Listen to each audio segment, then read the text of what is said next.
자, 우리가 붙잡을 언약의 말씀의 제목은 창세기 49장입니다. 그릇의 중요성을 보여주는 야곱의 12아들이란 제목입니다. 복음을 모르는 불신자들도 이런 말을 합니다.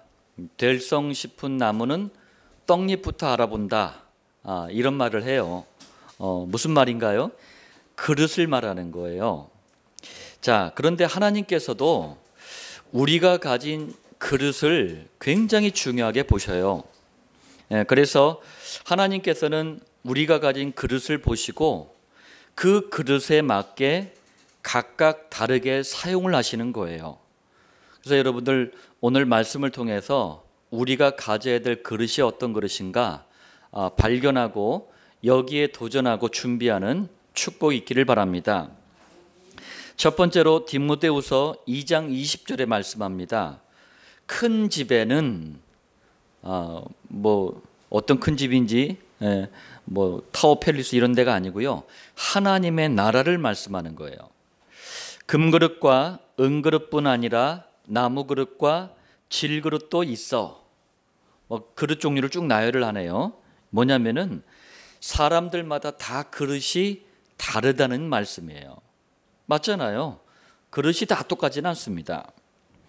귀하게 쓰는 것도 있고 천하게 쓰는 것도 있나니.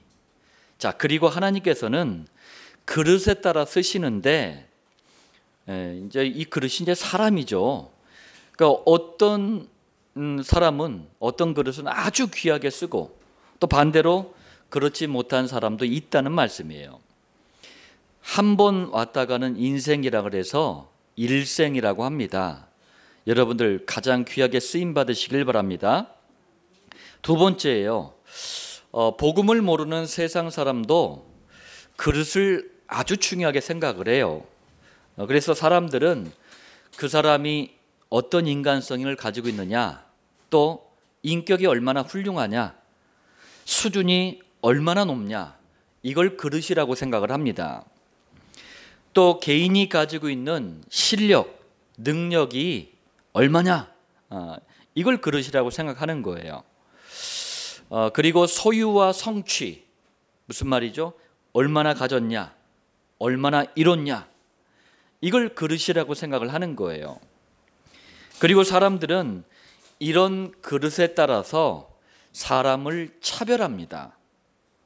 그러니까 최고의 대접을 받기 위해서 좋은 그릇을 갖기 위해서 죽을 애를 쓰기도 하는 거예요.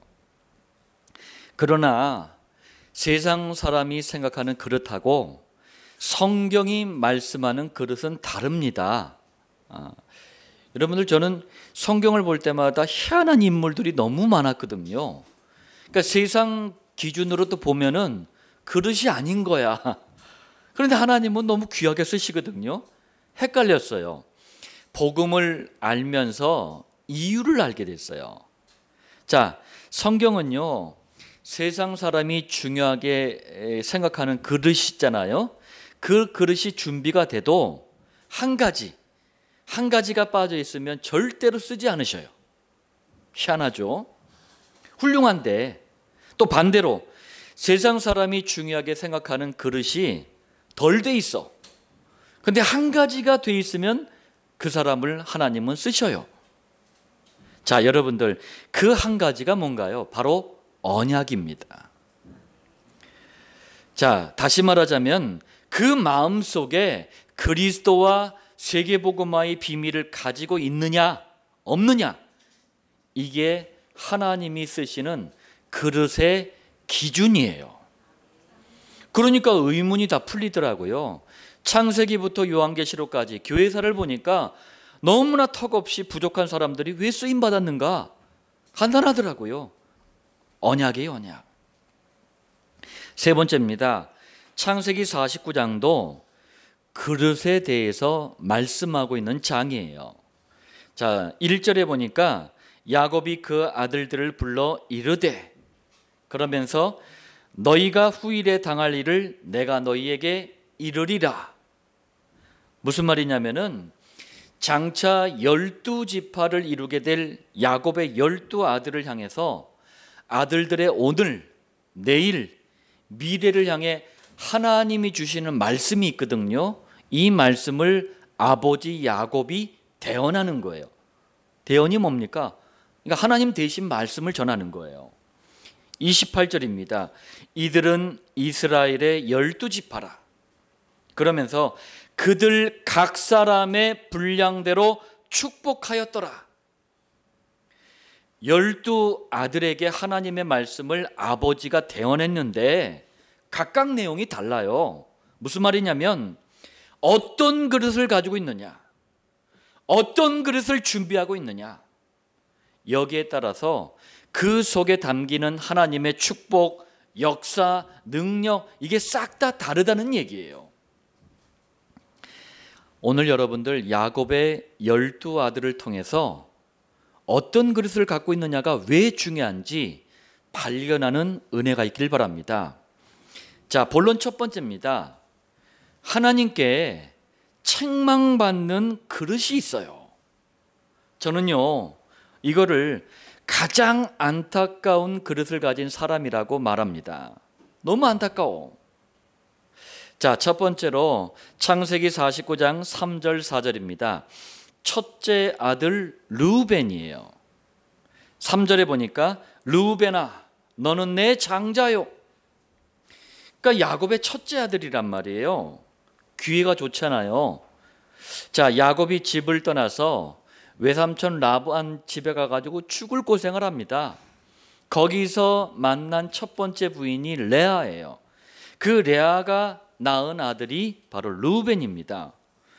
고생 끝에 아들을 딱 첫 아들을 얻었단 말이에요. 얼마나 기쁘겠습니까?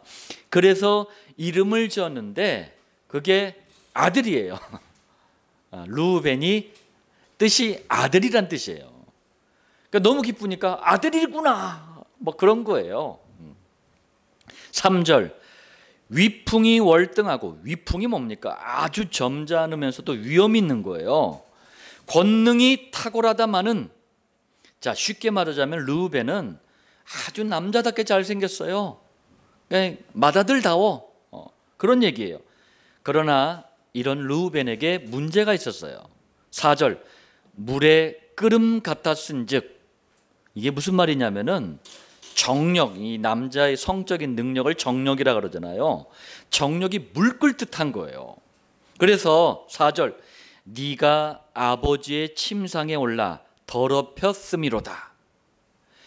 결국 아버지의 첩이 둘이 있었는데 빌하하고 성관계를 가진 거예요. 그러니까 자기의 욕심만 채우다가 이 사건 때문에 장자의 권리를 잃어버리게 됩니다. 그래서 르우벤이 가진 장자의 명분이 다른 동생들에게 넘어갑니다. 역대기상 5장 1절로 2절에 장자가 갖는 영적인 주도권이 있거든요. 그건 유다에게, 또 장자가 한 집안에 갖는 육신적인 장자의 명분이 있거든요. 그거는 요셉에게. 다 잃어버린 거예요.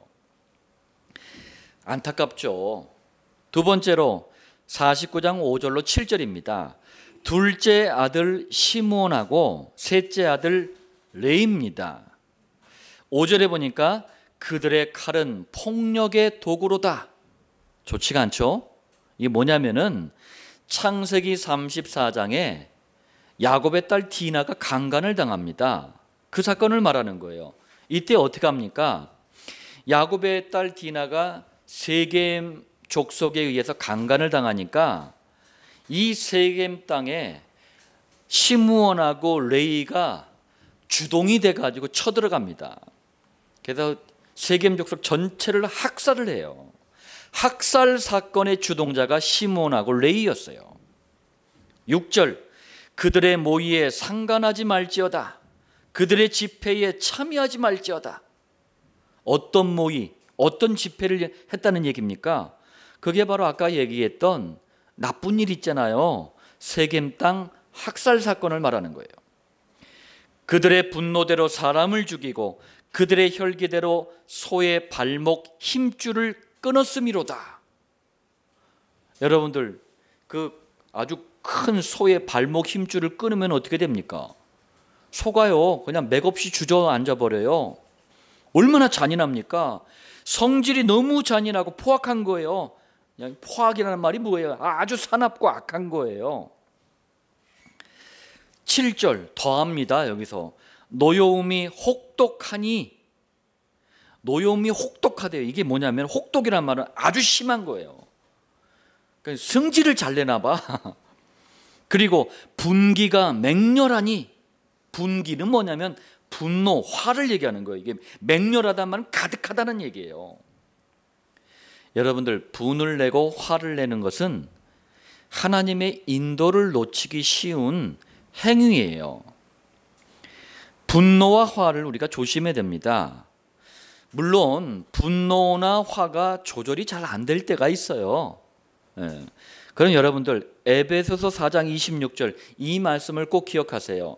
분을 내어도 얼마나 감사합니까?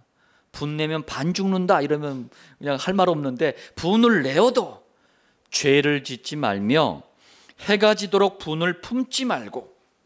무슨 말이에요? 해가 지기 전에 분을 빨리 끝내라, 그 말이에요. 왜요? 분이나 화를요 질질 끌잖아요. 이게 며칠을 가버린다니까요. 특히 부부싸움이 그래요. 해가 지기 전에 빨리 화해를 해버려야 돼요. 이게 이제 하루를 넘기잖아요. 그럼 이틀이 돼버려, 3일이 돼버리고 나중에 한 달 이상 가버리고 이 가정 집안 분위기가 엉망이 돼버려요. 그럼 왜 이렇게 분노를 빨리 처리해야 됩니까? 물론 육신적인 이유도 있지만 4장 27절에 말씀합니다.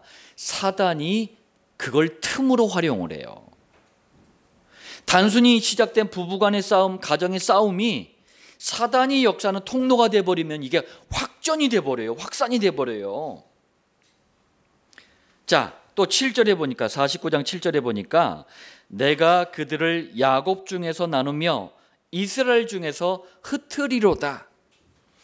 자, 여러분들, 이 말씀대로 여호수아서 19장 1절로 9절에 보잖아요. 훗날 시므온의 후손들이 가나안 땅에 들어가서 각 지파마다 다 땅을 분배받잖아요.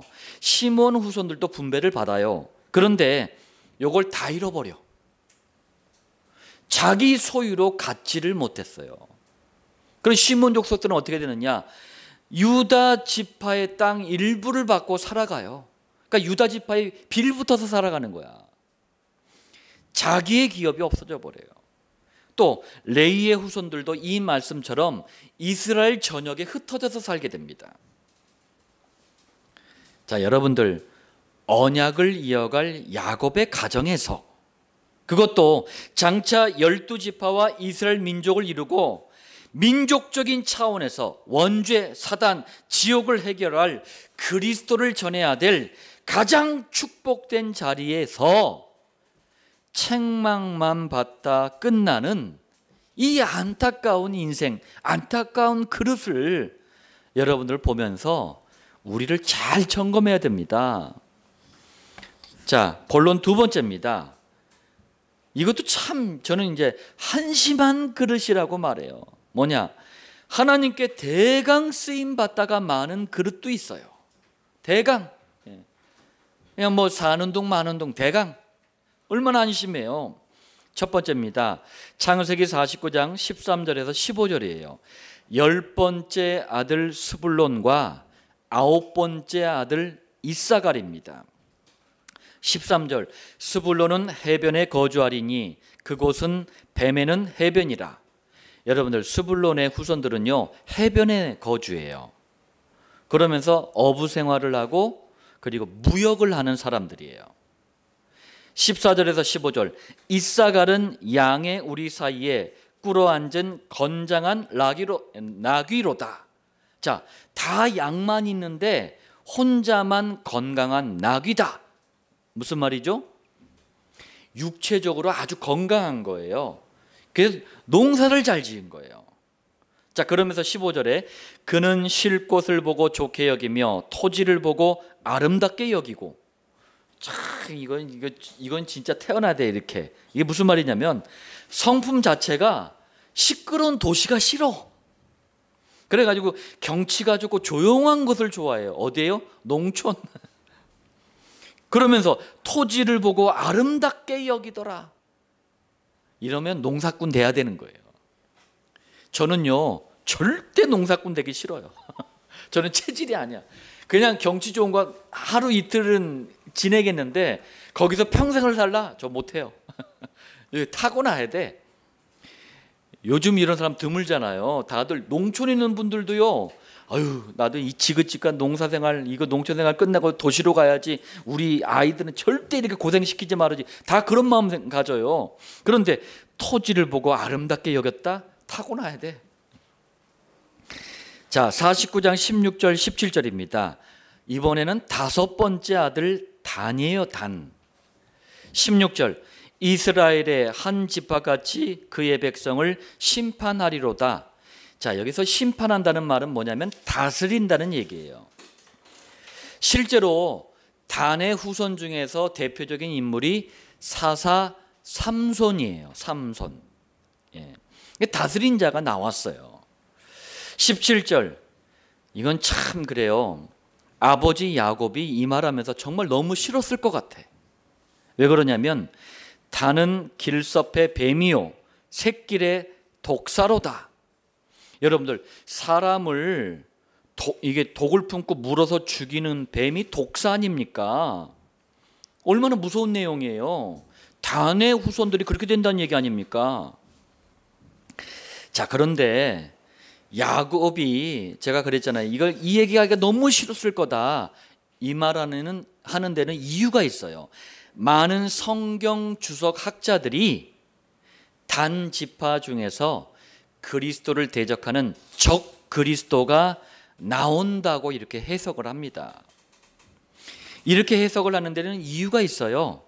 여러분들, 요한계시록 7장 4절로 9절에 14만 4천 명이라는 숫자가 나와요. 이것이 뭐냐면은 야곱의 12아들, 이게 12지파 아닙니까?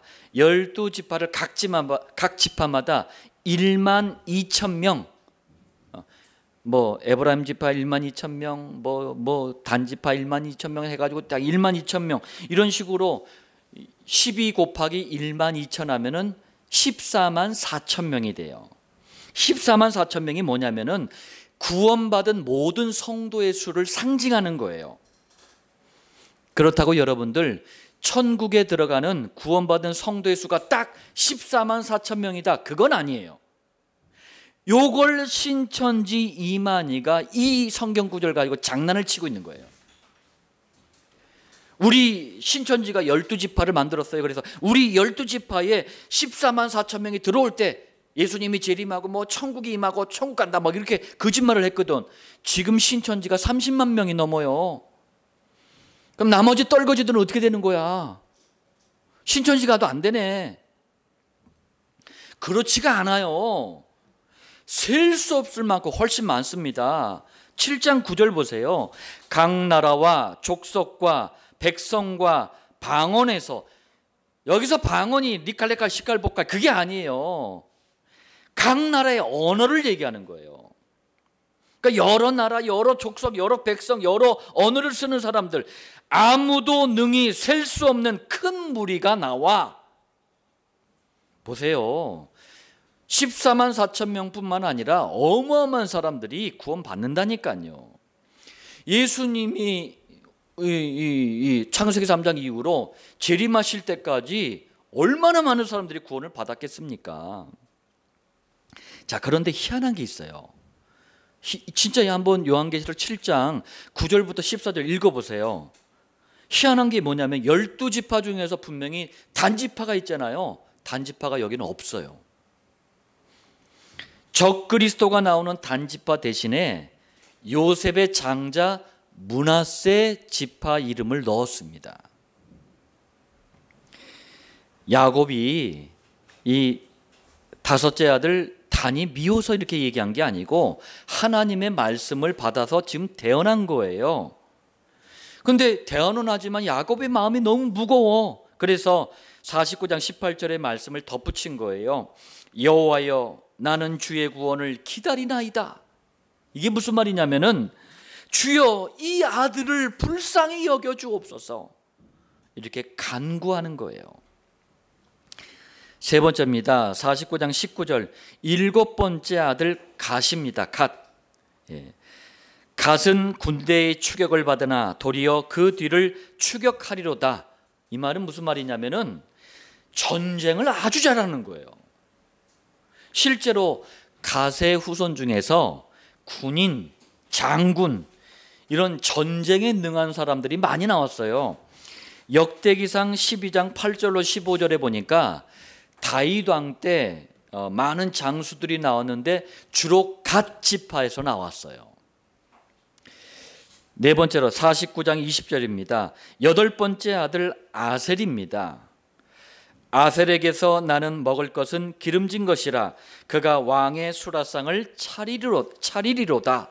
자, 이게 무슨 말이냐면 농사를 아주 잘 지어. 그래가지고 맛있는 음식을 만들어요.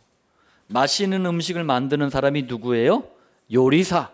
그래서 요리사처럼 왕의 밥상을 책임지는 거예요. 여러분들, 왕이 변덕이 심하거든요. 그 변덕쟁이 왕의 밥상을 책임지려면 얼마나 맛있게 만들어야 돼. 다섯 번째로 49장 21절입니다. 여섯 번째 아들 납달리예요. 납달리는 노인 암사슴이라. 여러분들, 암사슴이 펄쩍펄쩍 날아가는 모습 발리하는 것 같지 않아요?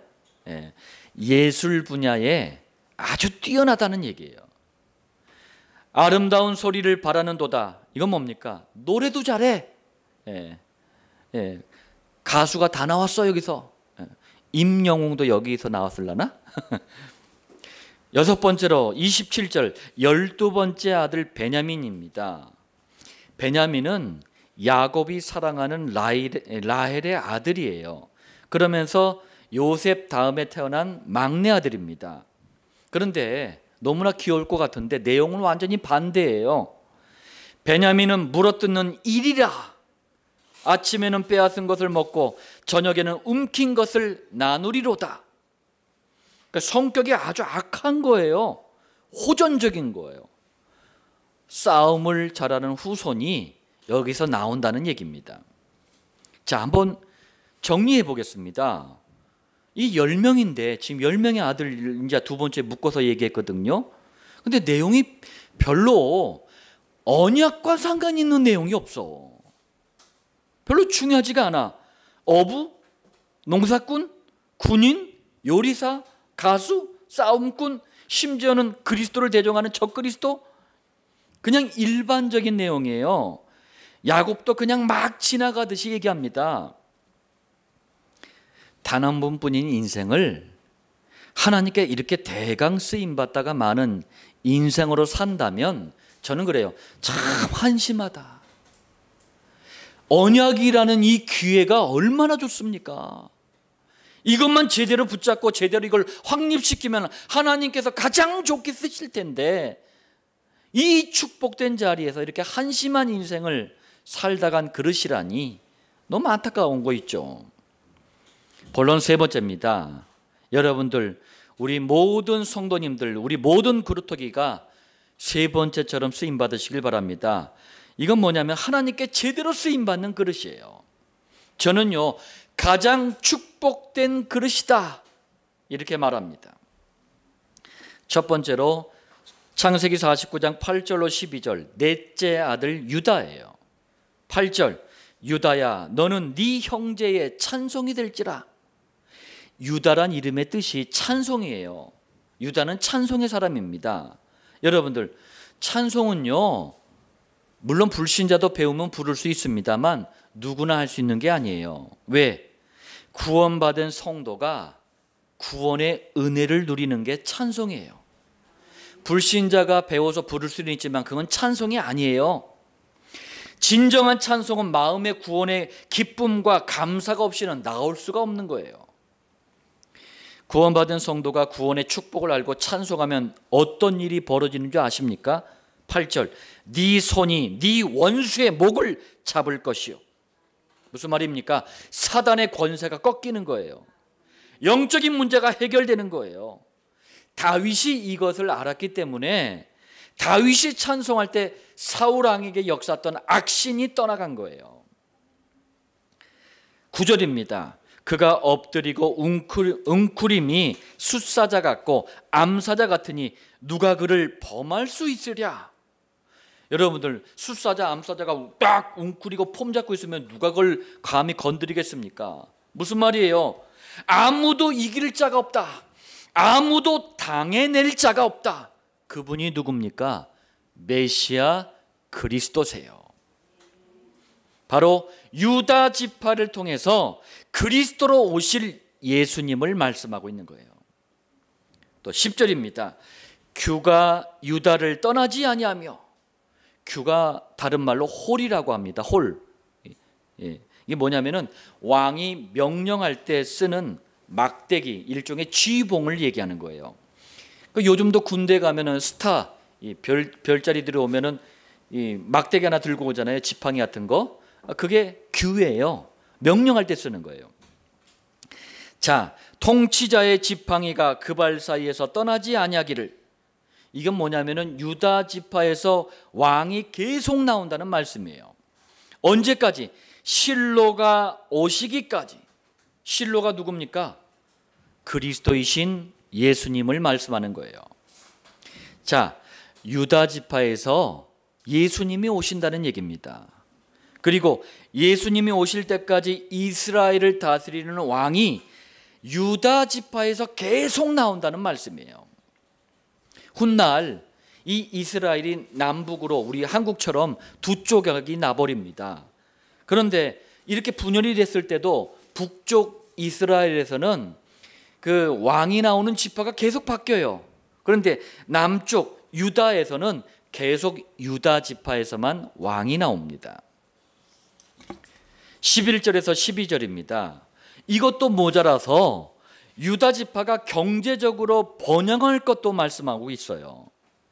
자, 지금은 이 돈, 화폐가 있으면 되지만 그때는 농사가 곧 돈이에요. 농사가 잘 돼야 돼. 특히 이스라엘은 포도 농사가 돈이에요. 이게 잘 돼야 돼. 그런데 어느 정도나 잘 됐느냐? 11절. 그의 나귀를 포도나무에 매며 그의 암나귀 새끼를 아름다운 포도나무에 맬 것이며. 원래요, 나귀 새끼의 고삐를 맬 때 보통 무화과 나무에 매요.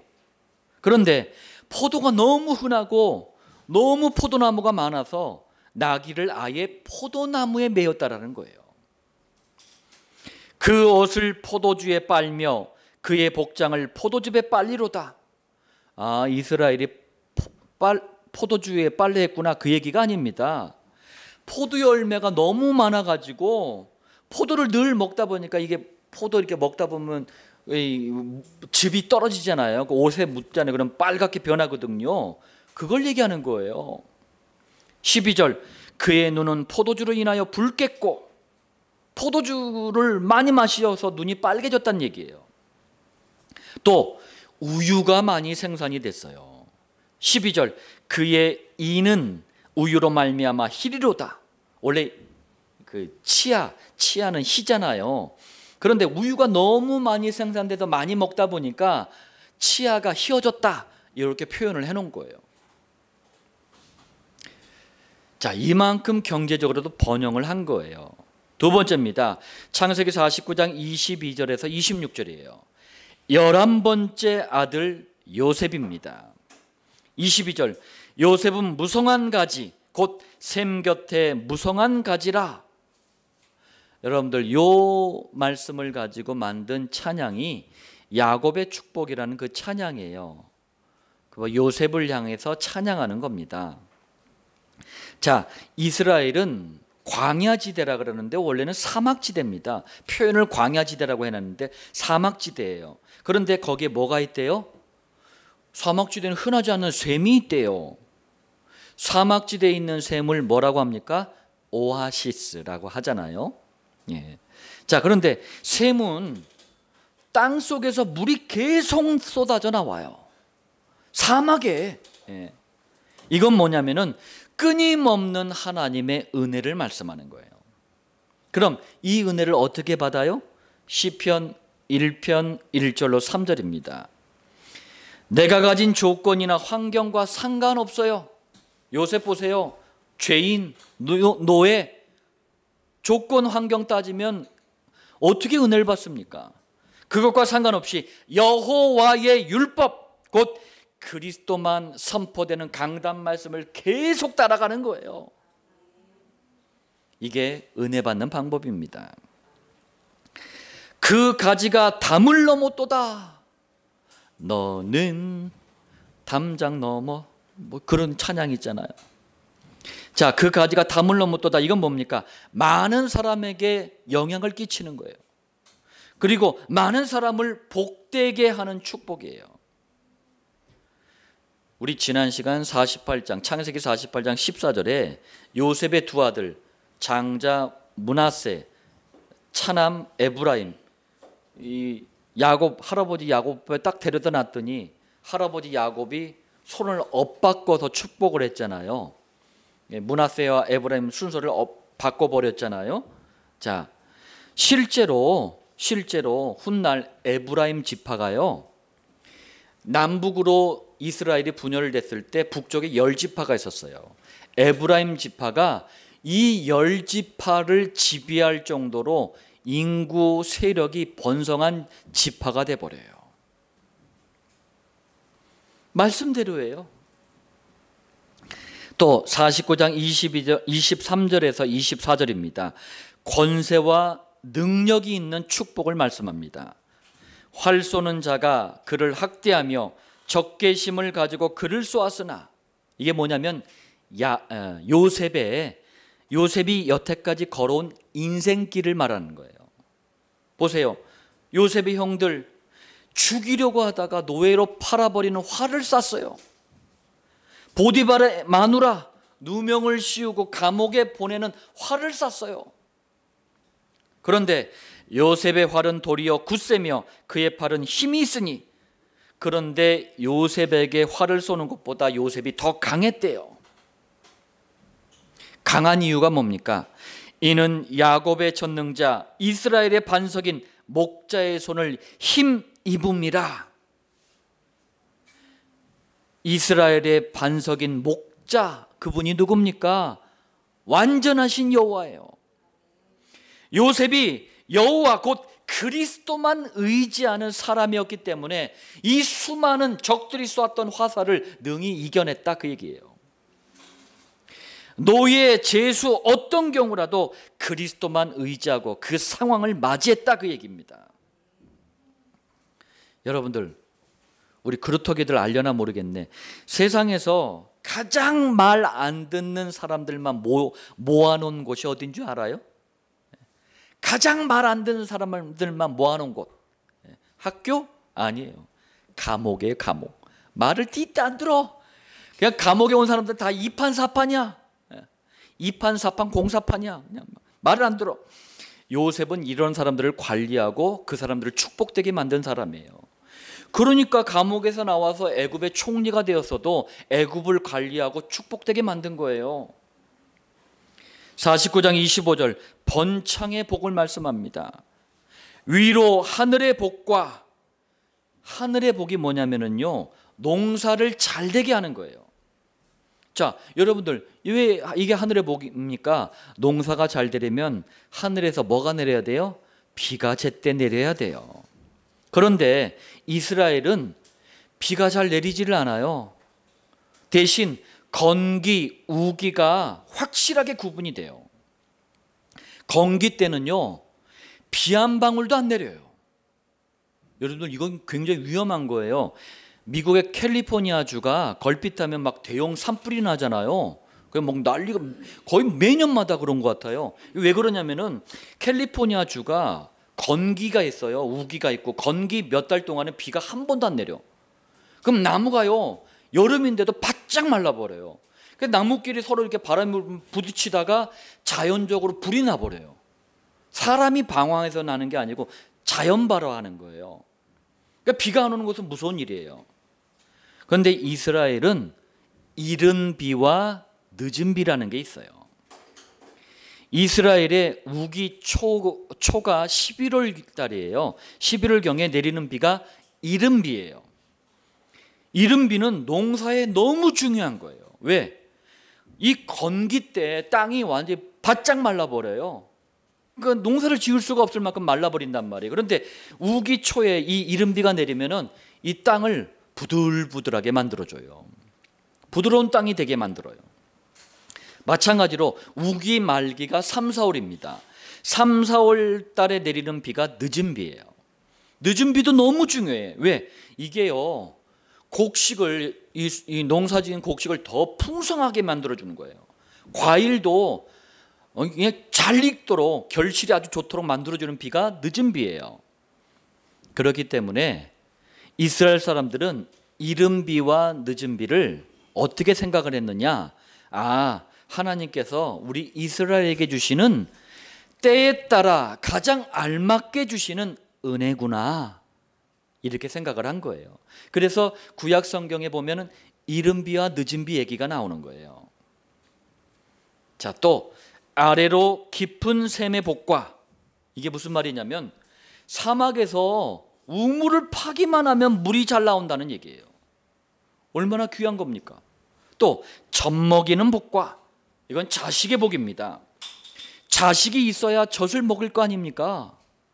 또 태의 복이로다, 아이가 자꾸 태어나 인구가 많아진다는 얘기예요. 요즘 대한민국과 전 세계 인구가 감소한다고 그러잖아요. 인구가 적정하게 유지가 돼야 돼요. 자, 야곱은 요셉에 대해서 이렇게 축복을 해놓고 49장 26절에 보니까 엄청 큰 소리를 쳐요. 엄청 막 잘난 듯이 큰 소리를 쳐. 네 아버지의 축복이, 이게 무슨 말이냐면 아버지인 내가 아들 요셉에게 이렇게 기도했지, 그 말이에요. 그러면서 이 축복이 요셉의 머리로 돌아오며 그 형제 중 뛰어난 자의 정수리로 돌아오리로다. 이게 무슨 말이냐면요, 요셉의 머리로, 그러면서 형제 중 뛰어난 자의 정수리, 형제 중 뛰어난 자가 누굽니까? 요셉이에요. 요셉의 머리로, 요셉의 정수리로 돌아온다, 이 말은 뭡니까? 아버지인 내가 지금 기도하고 있는 이 말씀들이 있지, 반드시 내 아들 요셉에게 성취된다, 이 말이에요. 이렇게 큰 소리 친 거예요. 여러분들, 우리 부모도 이걸 본받아야 돼요. 부모는 자녀를 축복할 수 있는 특권을 가지고 있어요. 특히 언약, 곧 그리스도와 세계복음화, 이 축복을 아는 부모가 언약을 아는 자녀를 위해 기도한 것은요, 반드시 그대로 성취됩니다. 임마누엘 교회와 칠천 목장의 모든 성도는 유다와 요셉처럼 일생을 하나님께 제대로 쓰임받도록 미리미리 그릇을 준비하는 은혜가 있기를 바랍니다. 자, 결론입니다. 여러분은 어떤 그릇을 가지고 있습니까? 책망받을 그릇? 아니면 대강 쓰임받다 마는 그릇? 아니면 하나님께 제대로 쓰임받는 그릇? 어떤 그릇을 가지고 있습니까? 제대로 쓰임받는 그릇으로 준비되려면 세 가지에 집중하시길 바랍니다. 첫 번째입니다. 하나님께 제대로 쓰임받는 그릇의 기준이 뭐라고 그랬습니까? 바로 그리스도와 세계복음화의 언약이에요. 그렇다면 언약만 선포되는 강단 말씀에 집중하시길 바랍니다. 그게 그릇을 준비하는 거예요. 두 번째입니다. 이 언약을 각자 개인의 것으로, 내 것으로 만들어야 돼요. 개인화해야 돼요. 그 시간이 정시기도입니다. 정시기도에 집중하세요. 그릇을 준비하는 시간이에요. 세 번째입니다. 이렇게 두 가지 그릇을 가지고 있으면 하나님께서 본격적으로 제대로 쓰시는 시간표가 임하는 거예요. 그 시간표가 바로 목장입니다. 말씀을 마치려고 합니다. 창세기 이제 50장 한 장을 앞두고 49장 그릇에 대한 말씀을 받았습니다. 여러분들, 이제껏 48장까지 오면서 그릇을, 어떤 그릇을 가져야 되는가 말씀했다라면 오늘은 그걸 총정리해 주는 거예요. 하나님께 제대로 쓰임받는 그릇으로 준비되는 여러분들 되시길 예수님의 이름으로 다시 한번 축원드립니다.